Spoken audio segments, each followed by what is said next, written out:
ਦਰਸ਼ਕੋ break ਤੋਂ ਬਾਅਦ ਤੁਹਾਡਾ ਸਭ ਦਾ ਭਰਪੂਰ ਸਵਾਗਤ ਹੈ। ਸੋ ਵਿਊਅਰਸ, ਪ੍ਰੋਗਰਾਮ ਨੂੰ ਹੋਰ ਅੱਗੇ ਵਧਾਉਂਦੇ ਹਾਂ ਅੱਜ ਦੇ ਦੂਸਰੇ ਇਸ਼ੂ ਦੇ ਨਾਲ ਕਿ ਕਿਸ ਤਰ੍ਹਾਂ ਤਾਲਿਬਾਨ ਅਤੇ ਅਫਗਾਨਿਸਤਾਨ ਸਰਕਾਰ ਵਿੱਚ ਜੋ ਚੱਲ ਰਹੀ ਗੱਲਬਾਤ ਦੇ ਇੱਕ ਅਹਿਮ ਆਗੂ ਅਫਗਾਨ ਪ੍ਰੈਜ਼ੀਡੈਂਟ ਅਬਦੁੱਲਾ 5 ਦਿਨਾਂ ਲਈ ਭਾਰਤ ਦੇ ਦੌਰੇ ਤੇ ਆਏ ਹਨ ਔਰ ਹਾਲਾਂਕਿ ਭਾਰਤ ਤਾਲਿਬਾਨ ਅਮਰੀਕਾ ਸ਼ਾਂਤੀ ਵਾਰਤਾ ਵਿੱਚੋਂ ਪੂਰੀ ਤਰ੍ਹਾਂ ਬਾਹਰ ਹੈ, ਪਰ ਫਿਰ ਵੀ ਅਫਗਾਨ ਸਰਕਾਰ ਵੱਲੋਂ ਭਾਰਤ ਨੂੰ ਇੰਨੀ ਅਹਿਮੀਅਤ ਕਿਉਂ ਦਿੱਤੀ ਜਾ ਰਹੀ ਹੈ? ਕੀ ਭਾਰਤ ਅਫਗਾਨ ਸ਼ਾਂਤੀ ਵਾਰਤਾ ਨੂੰ ਸਾਬੋਤਾਜ ਕਰਨ ਵਿੱਚ ਅਹਿਮ ਭੂਮਿਕਾ ਤਾਂ ਨਹੀਂ ਨਿਭਾ ਰਿਹਾ? ਸੋ ਇਸ ਬਾਰੇ ਆਪਾਂ ਵਿਚਾਰ ਚਰਚਾ ਕਰਨ ਜਾ ਰਹੇ ਹਾਂ।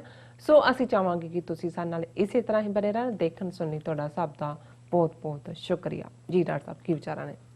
देखो, अंग्रेजी ਦਾ ਇੱਕ ਲਫ਼ਜ਼ ਹੈ ਸਪੋਇਲ ਸਪੋਰਟ, ਜੀ, ਜਿਸ ਨੂੰ ਕਬਾਬ ਦੀ ਹੱਡੀ ਕਹਿੰਦੇ ਨੇ ਜਾਂ ਬਣਦੇ ਖੇਡ ਨੂੰ ਵਿਗਾੜਨ ਵਾਲਾ, ਔਰ ਅਸੀਂ ਇਸ ਨੂੰ ਪੰਜਾਬੀ ਦੇ ਵਿੱਚ ਖਾਮ ਖਾ ਵੀ ਕਹਿੰਦੇ ਹਾਂ। ਔਰ ਇਸ 'ਚ ਕੋਈ ਸ਼ੱਕ ਨਹੀਂ ਕਿ ਜਿਹੜਾ ਭਾਰਤ ਦਾ ਰੋਲ ਹੈ ਇਸ ਵੇਲੇ ਤਾਲਿਬਾਨ ਅਮਰੀਕਾ ਦੇ ਵਿੱਚ ਫਰਵਰੀ ਦੇ ਮਹੀਨੇ 'ਚ ਸਮਝੌਤਾ ਹੁੰਦਾ ਹੈ ਔਰ ਭਾਰਤ ਬਿਲਕੁਲ ਇਸ ਤੋਂ ਬਾਹਰ ਸੀ। ਔਰ ਜਿਹੜੇ ਰੀਅਲ ਜਿਨ੍ਹਾਂ ਨੇ ਉਹ ਲੜਾਈ 18-19 ਸਾਲ ਲੜੀ ਹੈ ਉਹਨਾਂ ਦਾ ਪਹਿਲੇ ਦਿਨ ਤੋਂ ਹੀ ਇਹ ਸੀ ਕਿ ਭਾਰਤ ਨਾ ਇਹਨਾਂ ਦਾ ਬਾਰਡਰ ਲੱਗਦਾ ਹੈ, ਨਾ ਇਹਨਾਂ ਦੇ ਨਾਲ ਕੋਈ ਹੈ, ਔਰ ਇਹਨਾਂ ਦੇ ਇੰਟਰਫੇਰੈਂਸ ਬਹੁਤ ਜ਼ਿਆਦਾ ਹੈ, ਇਹਨਾਂ ਨੂੰ ਵਿੱਚ ਨਹੀਂ ਵੜਨ ਦੇਣਾ। ਔਰ ਇਹੀ ਕਾਰਨ ਹੈ ਕਿ ਬੇਸ਼ੱਕ ਮਲਟੀਪਲ ਹੋਰ ਐਕਟਰਸ ਇਹਦੇ 'ਚ ਆਏ ਅਮਰੀਕਾ ਦੀਆਂ, ਤੇ ਕਿਉਂਕਿ ਫੌਜਾਂ ਨੇ ਨੈਟੋ ਦੇ ਨਾਲ, ਨੈਟੋ ਦੀਆਂ ਫੌਜਾਂ ਨੇ ਔਰ ਅਮਰੀਕਾ ਹੀ ਮੇਨ ਸਟੇਕ ਹੋਲਡਰ ਬਣਿਆ ਉਸ ਦੇ ਨਾਲ। ਫਿਰ ਅਸੀਂ ਦੇਖਦੇ ਹਾਂ ਕਿ ਈਵਨ ਮਾਸਕੋ ਵੀ ਇਨਵੋਲਵ ਹੋਇਆ, ਰਸ਼ੀਆ ਦੇ ਵਿੱਚ ਵੀ ਉਹਨਾਂ ਦੀਆਂ ਸਿਟਿੰਗਸ ਹੋਈਆਂ, ਈਰਾਨ ਵੀ ਇਨਵੋਲਵ ਹੋਇਆ, ਬੀਜਿੰਗ ਦੇ ਵਿੱਚ ਤਾਂ ਹੋਇਆ ਫਾਈਨਲ ਜਿਹੜਾ ਪਾਰਟ ਸੀ ਮੀਟਿੰਗ, ਔਰ ਉਸ ਤੋਂ ਬਾਅਦ ਦੋਹਾ ਦੇ ਵਿੱਚ ਜਿਹੜੀ ਹੈ ਇਹ ਡੀਲ ਹੋਈ ਸਾਈਨ, ਔਰ ਉਹਦੇ 'ਚ ਭਾਰਤ ਬਿਲਕੁਲ ਬਾਹਰ ਸੀ ਔਰ ਇਹ ਉਹਨਾਂ ਦੀ ਸ਼ਰਤ ਸੀ ਤਾਲਿਬਾਨ ਦੀ। ਹੁਣ ਜਿਹੜੇ ਇਸ ਪੀਰੀਅਡ 'ਚ ਅਸੀਂ 17-18 ਸਾਲ ਦੇ ਪੀਰੀਅਡ 'ਚ ਜੇ ਦੇਖੀਏ, ਇਸ ਤੋਂ ਜ਼ਿਆਦਾ ਹੀ ਜੇ 9/11 ਨੂੰ ਹੀ ਕੱਟ ਆਫ ਡੇਟ ਮੰਨੀਏ, 19 ਸਾਲ ਦੇ ਪੀਰੀਅਡ 'ਚ ਜਿਹੜੇ ਰਜੀਮ ਅਫਗਾਨਿਸਤਾਨ ਦੇ ਵਿੱਚ ਰਹੇ, ਜ਼ਾਹਰ ਹੈ ਕਿ ਵੀ ਉਹ ਪਪਟ ਰਜੀਮ ਹੀ ਸੀ, ਕਿਉਂਕਿ ਅਸਲੀ ਤਾਕਤ ਉਹਨਾਂ ਦੇ ਕੋਲ ਹੀ ਹੁੰਦੀ ਹੈ ਜਿਨ੍ਹਾਂ ਦੇ ਕੋਲ ਪਾਵਰ ਹੁੰਦੀ ਹੈ। ਔਰ ਅਸੀਂ ਅਜੇ ਕੱਲ੍ਹ ਦੀਆਂ ਘਟਨਾਵਾਂ ਜਿਹੜੀਆਂ ਮੀਡੀਆ 'ਚ ਡਿਸਕਸ ਹੋ ਰਹੀਆਂ ਕਿਰਗਿਸਤਾਨ, ਕਿ ਉੱਥੇ ਭਾਵੇਂ ਚੋਣਾਂ ਆਰਡਰ ਕੀਤੀਆਂ ਔਰ ਲੇਕਿਨ ਲੋਕਾਂ ਦੇ ਵਿੱਚ ਉਹਨਾਂ ਨੂੰ ਲੈ ਕੇ ਵੀ ਇਹ ਸਭ ਫਰਾਡ ਚੋਣਾਂ ਨੇ, ਔਰ ਜਿਹੜਾ ਉੱਥੋਂ ਦਾ ਪ੍ਰੈਜ਼ੀਡੈਂਟ ਜਿਹੜਾ ਪ੍ਰੋ ਰਸ਼ੀਆ ਹੈ, ਇੰਨਾ ਕੁ ਗੁੱਸਾ ਸੀ ਕਿ ਲੱਖਾਂ ਲੋਕ ਬਾਹਰ ਨਿਕਲ ਆਏ।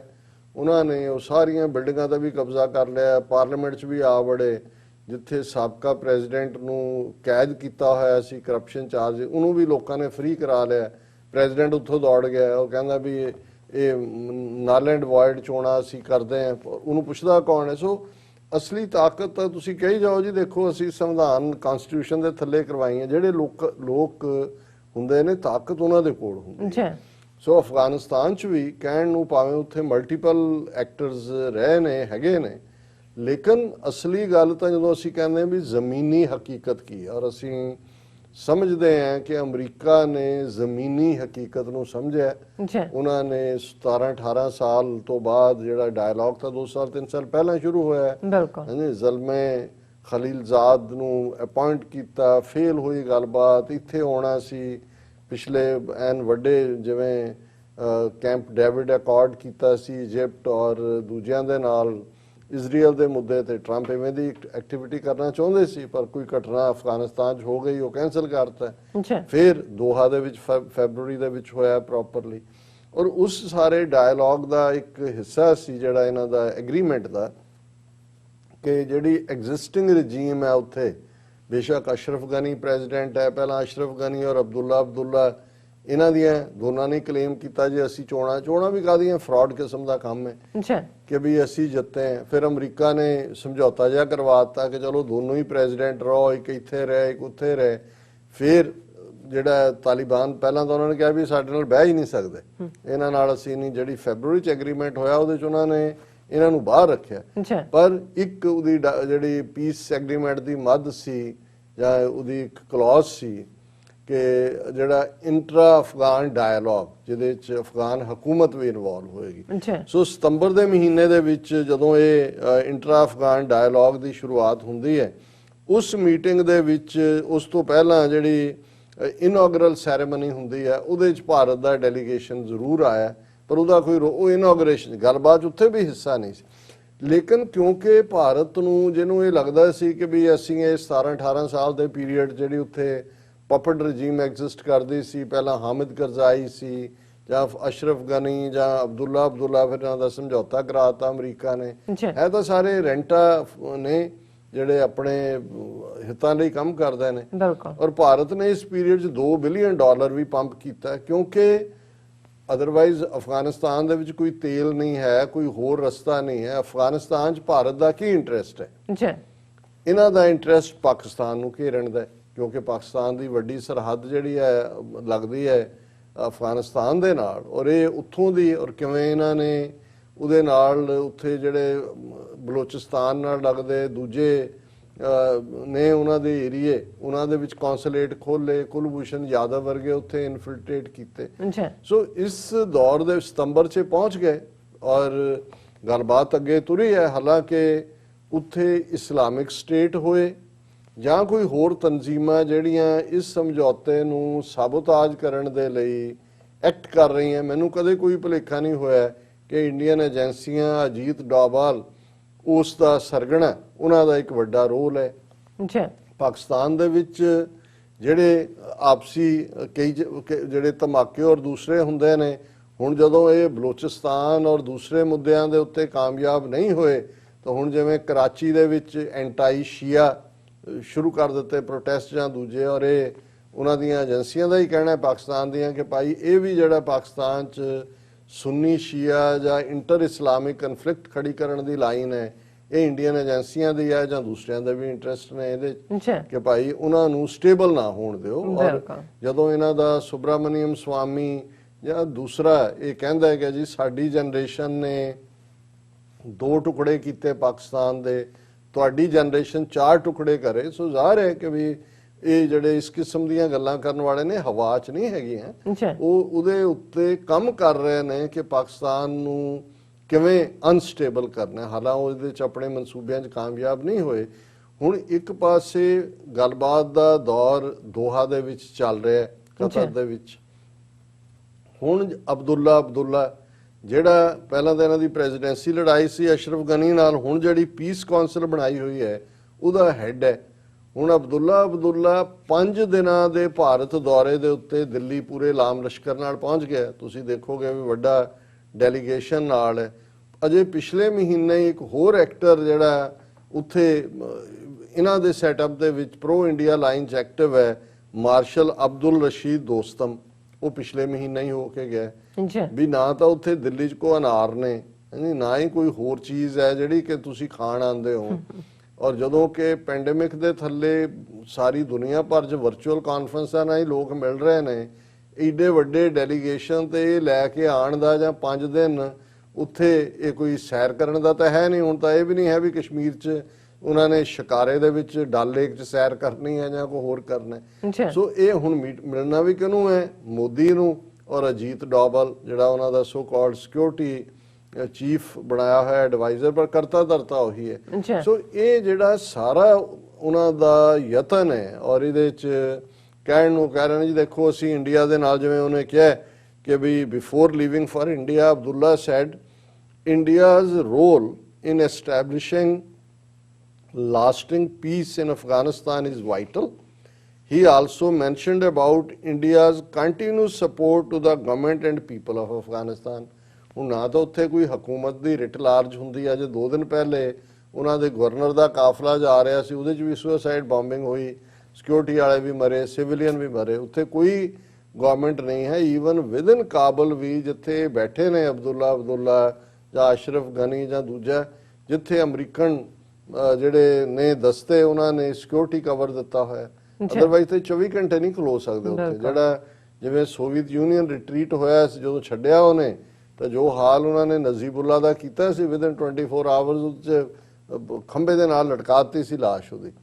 ਹਾਲਾਂਕਿ ਉਹ ਕਿਸੇ ਮਿਸ਼ਨ 'ਚ ਵੀ ਬੜਿਆ ਜਾਂ ਦੂਜਾ, ਉਹਨਾਂ ਨੇ ਉਹਨੂੰ ਸਪੇਅਰ ਨਹੀਂ ਕੀਤਾ। ਸੋ ਇਹਨਾਂ ਨੂੰ ਵੀ ਪਤਾ ਹੈ ਕੀ ਹੈ।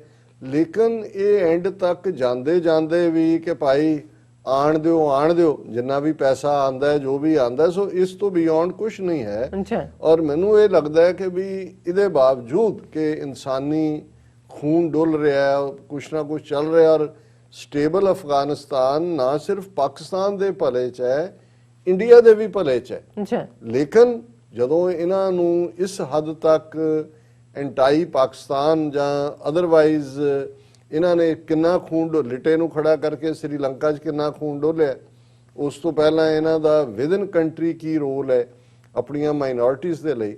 ਸੋ ਅਸੀਂ ਸਮਝਦੇ ਹਾਂ ਕਿ ਇਹ ਜਿਹੜਾ ਸਾਰਾ ਹੈ ਇਸ ਦੀ ਜਿਹੜੀ ਹੈ ਇਸ ਪੀਸ ਪ੍ਰੋਸੈਸ ਨੂੰ ਡੀਰੇਲ ਕਰਨ ਦੇ ਲਈ ਹੈ। ਜਦੋਂ ਕਿ ਇੰਡੀਆ ਆਪਣੇ ਪਾਰਟ ਤੋਂ ਕਹਿੰਦਾ ਜੀ ਕਿ ਅਸੀਂ ਇਸ ਲਈ ਇਨਵੋਲਵ ਹੋ ਰਹੇ ਹਾਂ so that any process doesn't lead to any ungoverned spaces where terrorists and their proxies can relocate.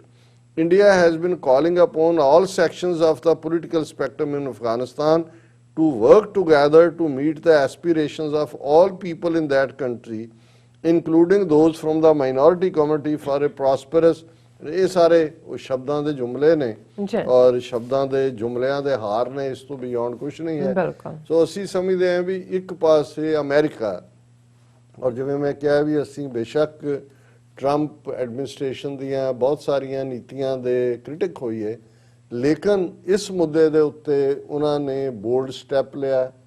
Piece process ਉਹਨਾਂ ਨੇ ਦੇਖ ਲਿਆ ਕਿ ਵੀ ਅਸੀਂ ਜੰਗ ਹਾਰ ਚੁੱਕੇ ਹਾਂ, ਔਰ ਬਜਾਏ ਅੱਗੋਂ ਖੂਨ ਖਰਾਬਾ ਕਰਨ ਦੇ, ਔਰ ਦੂਸਰਾ ਉਹਨਾਂ ਦੇ ਨਾਲ ਹੀ ਤੁਹਾਨੂੰ ਗੱਲ ਕਰਨੀ ਪਏਗੀ ਜਿਹੜੇ ਜੰਗ ਜਿੱਤੇ ਨੇ। ਜ਼ਾਹਰ ਹੈ ਕਿ ਉਹ ਤਾਲਿਬਾਨ ਨੇ, ਲੜਾਕੇ ਨੇ, ਉਹਨਾਂ ਨੂੰ ਭਾਵੇਂ ਪਹਿਲਾਂ ਦਹਿਸ਼ਤਗਰਦਾਂ ਦੀ ਲਿਸਟ 'ਚ ਔਰ ਹੋਰ ਬਹੁਤ ਸਾਰਾ ਕਿੰਨੇ ਉਹਨਾਂ 'ਚੋਂ ਗੁਆਟਾਨਾਮਾ ਬੇ ਰੱਖੇ, ਲੇਕਿਨ ਇਹ ਵੀ ਅਮਰੀਕਾ ਦੀ ਜਦੋਂ ਅਸੀਂ ਬਿਊਟੀਜ਼ ਦੀ ਗੱਲ ਕਰਦੇ ਹਾਂ, ਔਰ ਇੱਕ ਉਹਦੇ 'ਚ ਇਹ ਵੀ ਹੁੰਦਾ ਹੈ ਕਿ ਜਦੋਂ ਇਹਨਾਂ 'ਚ ਰੀਅਲਿਜ਼ਮ ਦੇਖ ਲੈਂਦੇ ਨੇ ਕਿ ਵੀ ਇਹਨਾਂ ਨੂੰ ਰਿਟਰੀਟ ਕਰਨ 'ਚ ਕੋਈ ਸ਼ਰਮ ਮਹਿਸੂਸ ਨਹੀਂ ਹੁੰਦੀ। ਵਿਤਨਾਮ 'ਚ ਵੀ ਇਹਨਾਂ ਨੇ ਕੀਤਾ, ਉਹਨਾਂ ਨੇ ਦੇਖਿਆ ਵੀ 60,000 ਸੋਲਜਰ ਮਰਵਾ ਕੇ ਵੀ ਉਹ ਜਿਹੜੇ ਵਿਤਨਾਮੀ ਜਿਨ੍ਹਾਂ ਦੇ ਪੈਰਾਂ 'ਚ ਜੁੱਤੀਆਂ ਨਹੀਂ ਹੈ, ਬੰਦੂਕ ਕੋਲ ਨਹੀਂ ਹੈ, ਉਹਨਾਂ ਦਾ ਅਸੀਂ ਕੀ, ਤੁਸੀਂ ਕਾਰਪੇਟ ਬੰਬਿੰਗ ਕਰਕੇ ਮਾਰ ਦਿੱਤੇ 2-3 ਮਿਲੀਅਨ, ਹੋਰ ਕੀ ਕਰ ਲਓਗੇ ਤੁਸੀਂ, ਫਿਰ ਵੀ ਡਿਫੀਟ ਨਹੀਂ ਕਰ ਸਕੇ। ਸੋ ਇਹੀ ਉਹਨਾਂ ਨੇ ਉੱਥੇ ਦੇਖਿਆ ਅਫਗਾਨਿਸਤਾਨ। ਸੋ ਉਹਨਾਂ ਨੇ ਇੱਕ ਸਿੰਸੀਅਰ ਐਫਰਟ ਦੇ ਨਾਲ, ਮੈਂ ਸਮਝਦਾ ਔਰ ਇਹ ਇੱਕ ਜ਼ਰੂਰੀ ਵੀ ਹੈ ਜਿਹੜੀ ਇੰਟਰਾ ਅਫਗਾਨ ਡਾਇਲੌਗ ਵੀ ਹੈ ਕਿ ਭਾਈ ਅਲਟੀਮੇਟਲੀ ਸਟੇਕ ਹੋਲਡਰ ਨੇ ਉੱਥੇ, ਬੇਸ਼ੱਕ ਮੈਜੋਰਿਟੀ ਜਿਹੜੇ ਤਾਲਿਬਾਨ ਨੇ ਉਹਨਾਂ ਦੇ ਵਿੱਚ ਪਸ਼ਤੂਨ ਨੇ, ਲੇਕਿਨ ਉੱਥੇ ਹਜ਼ਾਰੇ ਵੀ ਨੇ, ਉੱਥੇ ਤਾਜ਼ਕ ਵੀ ਨੇ, ਉੱਥੇ ਉਜ਼ਬੈਕ ਵੀ ਨੇ, ਉੱਥੇ ਸਿੱਖ, ਹਿੰਦੂ, ਦੂਸਰੀਆਂ ਮਾਈਨੋਰਿਟੀਜ਼ ਵੀ ਨੇ। ਸੋ ਕੋਈ ਵੀ ਐਸਾ ਸਿਸਟਮ ਜਦੋਂ ਇਹ ਨਹੀਂ ਵੀ ਇਨਵੋਲਵਮੈਂਟ ਜਾਂ ਦੂਜੇ ਸੀ, ਸਦੀਆਂ ਤੋਂ ਲੋਕ ਉੱਥੇ ਰਹਿ ਹੀ ਰਹੇ ਸੀ ਟੁਗੈਦਰ, ਕੋਈ ਇਹ ਤਾਂ ਨਹੀਂ ਹੈ। ਤਾਂ ਸੋਵੀਅਤ ਯੂਨੀਅਨ ਨੇ ਪਹਿਲਾਂ ਕੀਤਾ ਆ ਕੇ, ਫਿਰ ਦੂਸਰਾ ਪਾਰਟ ਹੋਇਆ। ਲੇਕਿਨ ਜਿਹੜੀ ਇਹਨਾਂ ਦੀ ਮਨਸ਼ਾ ਹੈ ਇੰਡੀਅਨ ਸਿਸਟਮ ਦੀ, ਇਹਨਾਂ ਦੀ ਏਜੰਸੀਆਂ ਦੀ, ਉਹ ਅਫਗਾਨਿਸਤਾਨ ਨੂੰ ਟਰਬਲਡ ਏਰੀਆ ਰੱਖਣ ਦੀ ਹੈ ਤਾਂ ਕਿ ਇਹ ਉਸ ਸਾਰੇ ਦੇ ਵਿੱਚ ਇਹਨਾਂ ਦਾ ਰੋਲ ਰਹੇ, ਕਿਉਂਕਿ ਇਸ ਸਾਰੇ ਡਾਇਲੌਗ ਦੇ ਵਿੱਚ, ਅਮਨ ਪ੍ਰੋਸੈਸ ਦੇ ਵਿੱਚ ਭਾਰਤ ਬਿਲਕੁਲ ਬਾਹਰ ਸੀ। ਸੋ ਹੁਣ ਉਹਨਾਂ ਨੇ ਜਿਹੜਾ ਇਸ ਇੰਟਰਾ ਅਫਗਾਨ ਡਾਇਲੌਗ ਦੀ ਆੜ 'ਚ ਅਬਦੁੱਲਾ ਹੋਏ ਜਾਂ ਦੋਸਤਮ ਹੋਏ, ਇਹਨਾਂ ਸਾਰਿਆਂ ਨੂੰ ਸੱਦ ਕੇ ਜਾਂ ਦੂਜਾ ਇਹ ਦੱਸਣ ਦੀ ਕੋਸ਼ਿਸ਼ ਕੀਤੀ ਹੈ ਕਿ ਜੀ ਅਸੀਂ ਵੀ ਸਟੇਕ ਹੋਲਡਰ ਹੈ, ਬਟ ਅਲਟੀਮੇਟਲੀ ਗੱਲ ਤਾਂ ਜ਼ਮੀਨੀ ਹਕੀਕਤ ਨਾਲ ਜੁੜੀ ਹੋਈ ਹੈ। ਹਵਾ ਦੇ ਵਿੱਚ ਤੁਸੀਂ ਜਿੰਨੀਆਂ ਮਰਜ਼ੀ ਛੱਡੀ ਜਾਓ, ਉਹਦੇ ਚੋਂ ਕੁਝ ਨਹੀਂ ਨਿਕਲਣਾ। ਜੀ ਡਾਕਟਰ ਸਾਹਿਬ ਤੁਹਾਡਾ ਬਹੁਤ ਬਹੁਤ ਸ਼ੁਕਰੀਆ। ਸਾਥ ਲੈਣੇ ਬ੍ਰੇਕ। ਵਿਊਅਰਸ ਤੁਸੀਂ ਨਾਲ ਇਸੇ ਤਰ੍ਹਾਂ ਹੀ ਬਣੇ ਰਹਿਣਾ, ਮਿਲਦੇ ਹਾਂ ਆਫਟਰ ਦਿਸ ਸ਼ਾਰਟ ਬ੍ਰੇਕ।